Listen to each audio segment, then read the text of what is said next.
मैं इस समय हरियाणा के गुरुग्राम में हूँ और गुरुग्राम और नूहू जिला बिल्कुल मिले हुए हैं। नूहू को आप जान रहे हैं, नूहू में जो हिंसा पिछले दिनों 31 जुलाई को हुई, उसके बाद नूहू अब पूरे देश में और दुनिया में मीडिया में छाया हुआ है। तमाम हेडलाइंस में नूहू की खबरें लगातार चल रही हैं। तो हम यहाँ हरियाणा में जो दंगे हुए, हिंसा हुई, उसको कवर करने के लिए हरियाणा में हैं और गुरुग्राम जिला मैंने जैसा आपको बताया, दोनों जिले आपस में मिले हुए हैं।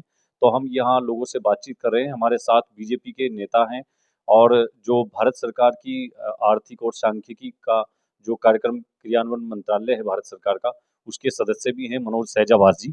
उनसे बातचीत करेंगे क्योंकि बीजेपी की जो सरकार है हरियाणा में, कहीं न कहीं उसकी कार्यशैली पर भी सवाल खड़े हो रहे हैं। मुख्यमंत्री मनोहर लाल खट्टर को लेकर भी सवाल खड़े हो रहे हैं। लोग कह रहे हैं कि मुख्यमंत्री जो है, वो तत्कालिक एक्शन नहीं ले पाए उस तरह से जैसे उनको एट ए टाइम एक्शन लेना चाहिए था।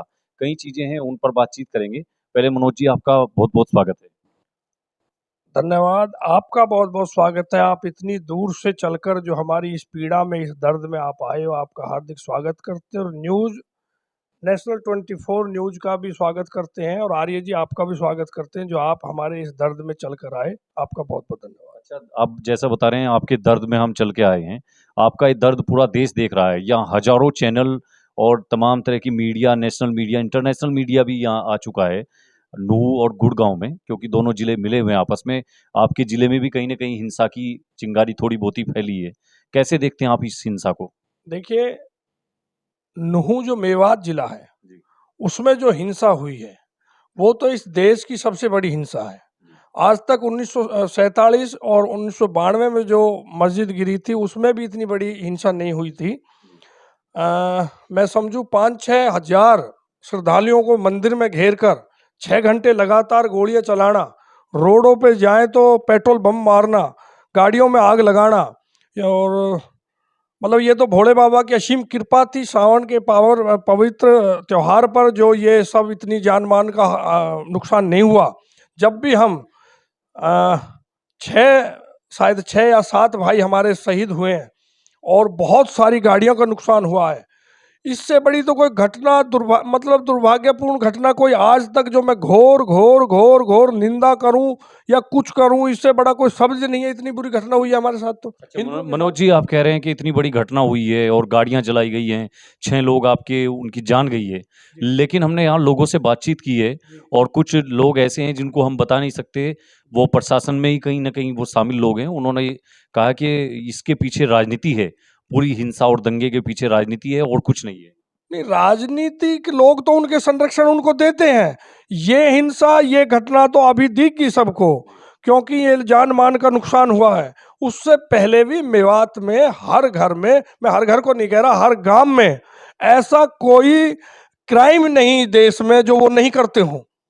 बैंक लूटना, एटीएम लूटना, गौ माता को ले जाकर उनका जो भी कुछ करना, और चोरी चकोरी, गाड़ी लूटनी, डंपर लूटना, जितनी भी दुनिया भर के क्राइम है वो सारे मेवात में होते थे। अच्छा मनोज जी, जब आप जानते हैं कि इतना मेवात में क्राइम है, तमाम आपने बताई इस तरह की घटनाएं होती है, तो आपकी तो सरकार है, बीजेपी की गवर्नमेंट है यहाँ पे, तो आप लोग इस तरह का यहाँ आपका फेलियर नहीं है आपकी सरकार का कि आप टाइम से कोई मतलब इस तरह का एक्शन नहीं ले पाए, तो अब जो हिंसा हो रही तो आप लोग कर रहे हैं लीपापोती? नहीं, मैं लीपापोती नहीं कर रहा। मैंने तो अभी बोलना ही शुरू नहीं किया। मैंने लीपापोती कहाँ कर दी? सरकार आपकी जो आपकी पार्टी की सरकार जी, उससे पहले सरकार ने इतना जबरदस्त काम किया, इतना जबरदस्त काम किया कि सुबह के 4 बजे भोर में 8 से लगा के 10,000 पुलिसकर्मी लगा के 6-6 गांवों का सर्च अभियान, एक एक गांव से 200-200 बाइकें निकलती है बिगर आरसी के, बिगर कागजों के।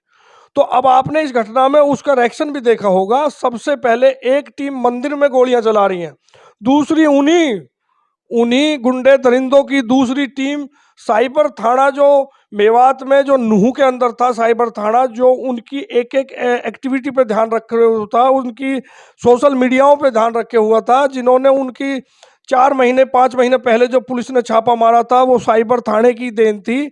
सबसे पहले जाके बस से, ट्रक से धक्का मार के दीवार तोड़कर उन्हें साइबर थाने में आग लगाई है। तो वो यही दर्द था कि ये साइबर काम ठीक कर रहा है मेवात में। अच्छा, तो ये जब सब चीजें हो रही थी तो आपकी पुलिस कहाँ थी? आपकी हरियाणा सरकार का अमला कहाँ था? ये 101 नहीं, ये 202% उस दिन का फेलियर था। कहीं भी कोई तंत्र ने कोई, अगर मैं तो यूं कहूं, उस दिन काम किया, सरकार ने काम किया 8 बजे के बाद। 8 बजे तक पहले तक जान माल का नुकसान हो लिया, बहुत सारियां लोगों को जान का अपना बलिदान देना पड़ा, और बहुत गाड़ियों का नुकसान हुआ है, बहुत सारी प्रॉपर्टी का नुकसान हुआ है। काम किया था सरकार ने, पर वो 8 बजे के बाद किया था, और आज भी कर रही है, बड़ा जबरदस्त काम कर रही है। जो है, सरकार यही तो कह रहे हैं लोग, शाम को 8 बजे तक सरकार ने ये किया कि देखते हैं कितना इससे नुकसान हो पाता है, क्या चीज होगा, हिंसा कितनी भड़कती है। कहीं ऐसा तो नहीं कि पॉलिटिकल लाभ लेने के लिए 2024 का चुनाव है, इसलिए एक तरह से प्रयोगशाला के रूप में जैसे होता है इसको प्रयोग किया कि देखते हैं शाम तक कितनी हिंसा भड़कती है, फिर इसको रोका जाएगा, ऐसा कुछ तो नहीं? नहीं, इसमें क्या लाभ मिलेगा? जो हमारे हिंदू भाई यात्रा पे जा रहे हैं, अगर वो मर रहे हैं तो उससे वोट बढ़ेंगे घटेंगे? इससे तो घटेंगे, ये बढ़ेंगे कहाँ? इससे क्या लाभ मिलेगा? कुछ नहीं है। मैं तो ये कहता हूँ, ये तो फेलियर था। ये तो हमारा तंत्र कहाँ काम कर रहा था, किसी को यही पता नहीं लगी कि ये कितने लोग आ रहे हैं। अब कहते हैं कि वो बाहर से आए थे। वो एक भी अभी किसी भी मेवात के गांव का कोई भी एक सदस्य ये हरियाणा के इनेलो के नेता अभय चौटाला कह रहे हैं इस चीज को। वो राजनीति कर रहे हैं। बहुत सारे नेता कहने लगे, वो सोच रहे हैं कि मेवात हमें वोट दे देगी। वो वोट के लिए वो सोच रहे हैं कि मेरे बयान से ही सारी मेवात मेरे पे वोट चढ़ा देगी सारी। वो इस तरीके के बयान है। तो आपको नहीं लगता इससे उनको कोई फायदा होने वाला है? वो तो वो जाने जी, उसकी तो मैं क्या भविष्यवाणी करूं, मैं पंडित नहीं हूँ। तो बीजेपी का मतलब इसके पीछे कोई ऐसा मकसद नहीं है, जैसे लोग कह रहे हैं कि बीजेपी इस तरह के काम करती रहती है, जब भी चुनाव आते हैं इस तरह के दंगे हैं, कभी उत्तर प्रदेश में दंगे हैं, कभी दिल्ली के अंदर दंगे हैं, कभी गुजरात का दंगा है, अब दिल्ली ये हरियाणा में इस तरह का प्रयोग हुआ। नहीं, आप यूं बताओ मुझे, बीजेपी अगर दंगे कराएगी तो नुकसान होगा, फायदा होगा बीजेपी के लिए? बीजेपी के हिंदुओं के लोग मर रहे हैं तो कौन वोट दे देगा इनको? इससे नुकसान होगा। तो ये कैसे करा रहे हैं? ये कैसे करा, आप बताओ। यहाँ के आपके जो मुख्यमंत्री हैं मनोहर लाल खट्टर जी, तो वो उनका जो इसमें दंगे में रोल रहा है, कहीं ना कहीं आपको नहीं लगता कि बहुत देर कर दी उन्होंने एक्शन लेने में, और यहाँ के एसपी को बदला गया, बाद में उनको हटाया गया? अगर टाइम उसी दिन बदल दिया था, दोपहर में बदल, एडिशनल एसपी लगा दिए थे नरेंद्र बिजनारिया जी, और उसी दिन लगाए। बहुत अच्छे एसपी हैं वो, पहले रहे थे। ये फायदा था कि वो पहले रहे हुए थे यहाँ, उन्होंने मेवात में काफी लंबा टाइम काम किया था, और आज हमारा दिल खुश कर दिया। जैसे कि हम अपने न्यूज चैनलों में कह रहे थे कि योगी बाबा चाहिए, योगी बाबा चाहिए, ये तो हाई कोर्ट की शरण ले ली। अन्यथा जो इस व्यक्ति ने भी जिस घर से, जिस मकान से पत्थर मारा था, गोलियां चलाई थी, वो घर ही ध्वस्त कर दिए। मनोज जी देखिए, बाद में जब मीडिया ने लगातार यूपी के योगी मॉडल को सामने रखा, और पूरे हरियाणा में नहीं, जब दूसरे प्रदेशों में भी इस तरह की बात चली कि हरियाणा खट्टर जी से संभल नहीं रहा है, तो उसके बाद उन्होंने भी, मुख्यमंत्री जो है हरियाणा के, वो भी एक्शन में आए, और जो बीजेपी का हाईकमान है उन्होंने भी प्रेशर बनाया, तब जाकर के योगी मॉडल तो कहीं ना कहीं उतरा है। इसको तो आप मानेंगे या नहीं मानेंगे? नहीं, मान लेंगे हम तो, कहते हैं उन्होंने वही काम किया, एक्शन किया, बढ़िया किया, दिल खुश है। हर हर हिंदू का दिल खुश है, होना चाहिए। सोना में भी होना चाहिए हमारे में। अगर खट्टर जी पहले दिन से इस तरह से करते तो इतनी नौबत ना आती कि लोगों को इस तरह से बगावत पर उतरना पड़ता। आदरणीय मित्र, ये बहुत बड़े लेवल की बात है। मेरे कहने से तो खट्टर जी काम करे ना, और मेरे कहने से खट्टर जी रुके ना, ये तो बहुत बड़ी बात है। पर हम तो ये कह रहे हैं कि हिंदुओं का नुकसान हुआ है इस घटना पर बीजेपी पे उंगली तो उठा रहे हैं ना लोग कि आप लोग इस तरह के दंगे करवाते हैं। बीजेपी के तो हम बहुत अदने से एक छोटे से कार्यकर्ता वर्कर हैं। कोई बीजेपी का संगठन, हरियाणा प्रदेश का पूरा संगठन और माननीय मुख्यमंत्री जी, गृह मंत्री जी, ना तो मेरे कहने से चलते, ना मेरे कहने से रुकते। हाँ, हम उसको संगठन को लाइक करते, वो हिंदू धर्म को लाइक करती है, इसलिए लोग जुड़े हुए हैं। अच्छा, अभी हम वहाँ दोपहर में जब गए थे नलड़ मंदिर की तरफ, और वहां से आते हुए रास्ते में हमने नूह कस्बे के अंदर शहर में कुछ लोगों से बात की, तो मुसलमान कुछ लोग मिले हमें। उन्होंने कहा जी हमने कावड़ यात्रा में, हिंदुओं की कावड़ यात्रा का स्वागत किया, हम यहाँ कितने सालों से मिलजुल करके रहते आए हैं, केवल सरकार जो है वोट के लिए यहाँ की फिजा खराब कर रही है, बीजेपी के लोगों ने ये दंगे कराए हैं, नहीं तो ये जो मोनू मानेसर है और बजरंगी बिट्टू बजरंगी है, ये सारे इनके लोग हैं, और ये इनके जरिए दंगे करवा रहे हैं। इस तरह का आरोप लगा रहे हैं मुसलमान यहाँ के। नहीं, पहाड़ी पे 2000 लोगों को हथियार देकर, पेट्रोल बम देकर बीजेपी के लोगों ने खड़ा किया था। शर्म नहीं आती उन लोगों को? आज भी वो यूं स्वीकार नहीं करते कि हमारी नस्लें खत्म हो चुकी हैं, खराब हो चुकी हैं, बेरोजगारी के कारण से खराब हो चुकी हैं। वो रोडों पे मरने मारने के, लूटपाट के लिए खड़ी हैं। वो कहें बीजेपी ने करा दिया, कांग्रेस ने करा दिया, इसका क्या मतलब? वो ये कहें कि हमने कर दिया, हमारे बच्चों ने करा दिया। इससे आगे और ज्यादा रिजल्ट खराब होगा। सरकार तो टाइट है, सरकार ने बहुत अच्छा काम किया। आज गांव के गांव खाली हो रहे हैं। पत्रकार आप जैसे साथी कह रहे हैं पहाड़ में भग गए, वहां भग गए, वो भगेंगे अभी तो इससे ज्यादा और आगे भगेंगे। मैं क्राइम करूंगा तो मुझे घर छोड़ना पड़ेगा, मैं क्राइम नहीं करूंगा तो मैं अपने घर रहूंगा। तो यहाँ जो आपके पास के कुछ गांव है और गुड़गांव जिले के भी कुछ गांव के जो युवा हैं उनको गिरफ्तार किया गया है, उनके नाम आ रहे हैं हिंसा में कहीं ना कहीं, तो हिंदुओं की तरफ से भी कुछ नाम आए हैं। तो अब तो ये लग रहा है कि भाई इधर से भी हिंसा में आग में घी डालने का काम कुछ हुआ है। नहीं नहीं, हमारे किसी हिंदू ने कोई भी अभी तक कानून हाथ में नहीं लिया।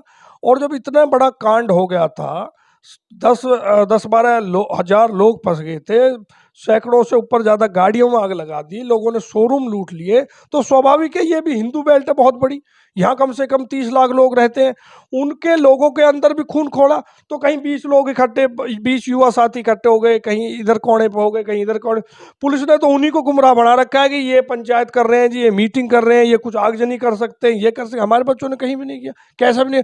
और हिंदू धर्म का बच्चा तो बहुत मुश्किल से कानून हाथ में लेता है, ये तो ऐसा नेम धर्म का व्यक्ति है, हिंदू धर्म तो कभी भी कानून हाथ में नहीं लेता। अच्छा मनोज जी, आखिरी सवाल है मेरा, ये गुर्जर बेल्ट है एक तरह से, यहाँ पे सोना तावड़ू का जो क्षेत्र है इसमें गुर्जर बड़ी संख्या में है और नूह से आपका बॉर्डर टच करता है। तो कुछ लोगों से हमारी बात हुई, दिन में बता रहे थे कि अगर यहाँ का गुर्जर जो है वो सामने ना आया होता, गुर्जर समाज के युवा अगर आगे ना आए होते, तो नूह कस्बे को छोड़िए आप, सोना लुट गया होता, गुड़गांव में बड़ी बर्बादी होती। क्या ऐसा हो सकता था? ऐसी नौबत आ रही थी क्या कुछ? 100% हो जाता, 100% हो जाता। ये तो सदियों मतलब से, पुलिस का काम भी गुर्जरों ने किया यहाँ के? हाँ, ये सदियों से चलता आ रहा है कि गुर्जर एक ऐसी कौम है कि जो आगे बलती हुई आग में सबसे पहले कूदता है। वहाँ कोई उनकी प्रॉपर्टी की लड़ाई नहीं थी, उनकी कोई पर्सनल लड़ाई नहीं थी, सोना में किसी की उस चौक पे कोई पर्सनल दुकान नहीं थी। वो सिर्फ हिंदू धर्म के लिए गए थे, अपने धर्म के लिए अड़े भिड़े लड़े, और हमारे 3-4 बच्चों को गोलियां लगी हैं, बहुत सारे बच्चों पर मुकदमा दर्ज हुए हैं। हाँ, स्वाभाविक है, सब थे, 36 बिरादरी थी, पर संख्या बल में गुर्जर सबसे ज्यादा थे, और अग्रणी पंक्ति में खड़े होकर लड़ने वाले, मरने वाले, गोली खाने को और गोली मारने को जो तैयार थे वो गुर्जर थे। अगर उस टाइम अगर वो नहीं पहुंचते, कुछ चूक हो जाती, तो हो सकता है कि कुछ और हमारे सोना में भी कोई बड़ा कांड हो जाता। धन्यवाद मनोज जी, बहुत। ये हमने तमाम चीज़ों पर बात की है। मनोज जी हैं, हमने आपको बताया जहाँ के जो गुड़गांव के सांसद हैं राव इंद्रजीत सिंह, उनके बेहद करीबी हैं और भारत सरकार के जो आर्थिक और कार्यक्रम क्रियान्वयन मंत्रालय है उसके सदस्य भी हैं। उन्होंने बताया कि बीजेपी को लेकर जिस तरह से विपक्षी पार्टी और हरियाणा के तमाम राजनीतिक पार्टियां जो आरोप लगा रही हैं कि बीजेपी ने 2024 के लोकसभा चुनाव को लेकर के इस तरह से दंगे करवाए हैं, या बिट्टू बजरंगी है, मोनू मानेसर है, तमाम लोगों के नाम लिए जा रहे हैं कि ये बीजेपी के ही लोग हैं जो इस तरह के दंगे करा रहे हैं, उनको नकारते हैं। और उनका कहना है कि यहाँ मेवात और नूह का जो क्षेत्र है ये क्राइम का पहले से कैपिटल रहा है और लंबे समय से यहाँ इस तरह की हरकतें, आपराधिक घटनाएं होती रही हैं। लगातार इस चीज़ पर हमारी कवरेज जारी है, बने रहिए नेशन 24 के साथ।